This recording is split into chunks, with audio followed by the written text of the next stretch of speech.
Dicen que en cada historia de amor truncado hay un país que nunca llegó a nacer. Antes de convertirse en esposa del hombre más poderoso de Dubái, la princesa Hayat bin al-Hussein soñaba con otro destino, uno menos dorado, pero quizás más humano.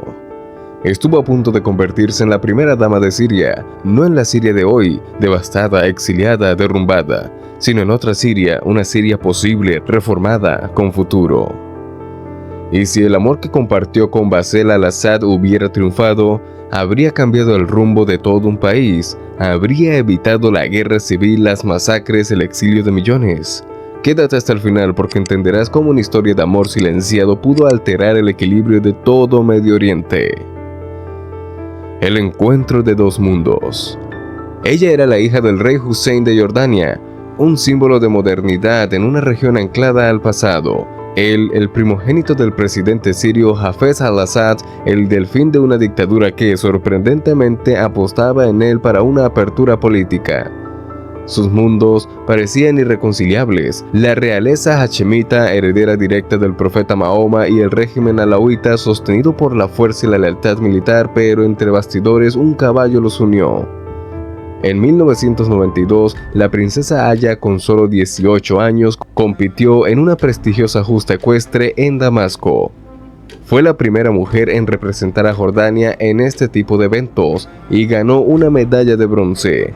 En las gradas, observándola con atención, estaba Bashar, apasionada por los caballos. Él también era un jinete consumado. Ese fue el primer cruce de miradas. Lo que vino después, ni los servicios secretos de ambos países pudieron impedirlo. Un romance que incomodaba a las dinastías. Bashar tenía 30 años, Aya 18. La diferencia de edad no fue un obstáculo. Entre competencias, entrenamientos y visitas discretas, nació algo que iba más allá de la atracción, una alianza emocional, intelectual y espiritual. Eran distintos, pero se admiraban profundamente. Y eso preocupaba a muchos. El rey Hussein, pese a su fama de tolerante, no veía con buenos ojos aquella relación. Los Assad no eran reyes, ni siquiera eran suníes. Desde su perspectiva, Bashar, aunque carismático y educado, no estaba a la altura de su hija. La sangre real hachemita no se mezclaba con presidentes de facto, por muy poderosos que fueran. Pero Aya no era precisamente dócil. Se mantuvo firme durante más de 2 años. El romance sobrevivió a la presión familiar, al protocolo, al espionaje. Había en ellos un sueño: unir Jordania y Siria simbólicamente. Demostrar que Oriente Medio también podía ser territorio de amor y transformación. Entonces llegó el 21 de enero de 1994. La tragedia que rompió un futuro. Era de madrugada cuando el Mercedes negro de Bashar al-Assad se estrelló camino al aeropuerto de Damasco. Murió en el acto, solo tenía 31 años. La versión oficial habló de niebla espesa y de exceso de velocidad, pero dentro de Siria las versiones extraoficiales apuntaban a algo más turbio. Bashar estaba combatiendo redes de corrupción enquistadas desde el propio régimen. Había cerrado rutas de contrabando, denunciado a generales con décadas de impunidad, comenzado una purga silenciosa. Su muerte para algunos no fue un accidente, sino un mensaje. Para Aya fue la demolición de su destino. Durante años guardó luto en silencio, siguió montando, siguió viajando, pero su rostro cambió. No volvió a hablar públicamente de Bashar. Nadie dentro de la familia real de Jordania lo mencionaba. El nombre del hombre que pudo haber sido su esposo quedó enterrado bajo las ruinas de un país que ya empezaba a desmoronarse. Un matrimonio forzado con aroma a alianza. 10 años más tarde, en 2004, Aya apareció en los titulares del mundo árabe, esta vez como esposa de otro líder, el jeque Mohammed bin Rashid Al Maktoum, emir de Dubái. La boda fue celebrada como un triunfo de unidad entre Jordania y los Emiratos, pero quienes conocían la historia anterior entendieron lo que aquello significaba: una renuncia. La princesa, que soñaba con un reformador, terminó casada con un autócrata. Durante años, la imagen de la pareja fue impecable. Ella aparecía sonriente en eventos internacionales, hablaba en Naciones Unidas, lideraba iniciativas humanitarias. Él construía una ciudad de cristal en el desierto, pero tras los muros del Palacio de Isabel, la historia era distinta: control, vigilancia, silencio. La misma Aya que había desafiado a 2 familias reales por amor vivía ahora en una jaula dorada hasta que un día huyó. La fuga de la princesa. En 2019, la noticia sacudió al mundo. La princesa Aya escapó de Dubái junto a sus 2 hijos y pidió asilo en Reino Unido. Su esposo la acusó de traición. Ella denunció abuso psicológico, amenazas, miedo. Fue el escándalo más mediático de las monarquías del Golfo en décadas. Los tribunales británicos le dieron la razón, confirmaron que el jeque había espiado su teléfono con software militar que intentó secuestrar a sus hijos y que la había aterrorizado. Pero nadie habló de lo que ella ya había perdido mucho antes, porque el verdadero exilio de Aya no comenzó en Dubái, sino en Damasco. En aquella madrugada de niebla cuando perdió al único hombre que le ofreció libertad real, Bashar al-Assad. ¿Y si Bashar hubiera vivido? Es una pregunta imposible pero inevitable.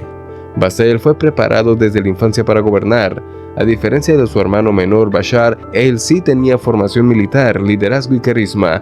Hizo prácticas en Moscú, estudios en Londres, hablaba varios idiomas. Su obsesión era la modernización. Quería sacar a Siria del letargo, abrir la economía, enfrentar la corrupción. Si hubiera llegado al poder, es probable que Siria hubiese seguido un rumbo diferente. Con Aya a su lado, una figura moderna con contactos internacionales, con legitimidad en el mundo occidental, habría tenido una aliada poderosa. Una especie de puente entre el mundo árabe conservador y una nueva generación más abierta, más conectada con el siglo XXI. Pero nada de eso ocurrió. En lugar de Bashar, Siria recibió a Bashar, un oftalmólogo tímido, sin vocación política, arrastrado por el peso del apellido. En lugar de reformas llegaron los tanques, en lugar de apertura llegó la represión, y en lugar de una historia de amor llegó una guerra civil. El final de los Assad. Con los años, Bashar al-Assad se aferró al poder como un náufrago a los restos de un barco, utilizó la fuerza bruta, el miedo, los aliados externos, pero incluso los regímenes más duros terminan cayendo.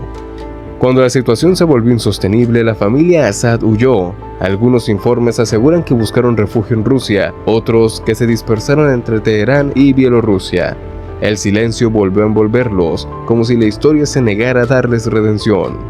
Mientras tanto, Aya, ya libre pero no feliz, continúa en Europa. Vive en una casa modesta comparada con el palacio del que se escapó.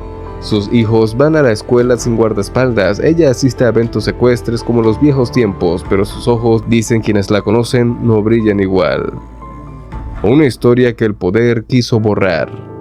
El romance entre Aya y Bashar no figura en los libros de historia oficial, no aparece en biografías, ni en documentales, ni en discursos. Es una historia enterrada, sepultada por el peso de la política, la geopolítica y los intereses del Estado.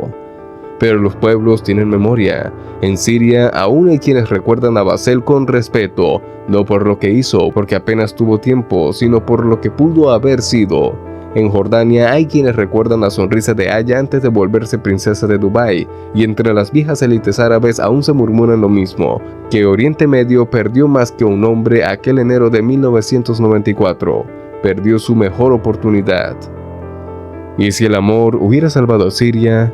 Quizás nunca lo sabremos, pero tal vez en otro universo, en una Damasco menos vigilada, en un palacio sin barrotes invisibles, una princesa cabalga junto a su esposo, el presidente reformista, y los niños crecen sin miedo, y los periódicos hablan de alianzas, no de guerras, y Siria no sangra. ¿Crees que el amor entre Aya y Bashar podría haber cambiado el destino de Siria? ¿O el poder al final siempre gana? Déjanos tu opinión en los comentarios. Si te gustan las historias ocultas detrás de los grandes imperios, suscríbete y activa la campanita. Nos vemos en el próximo video.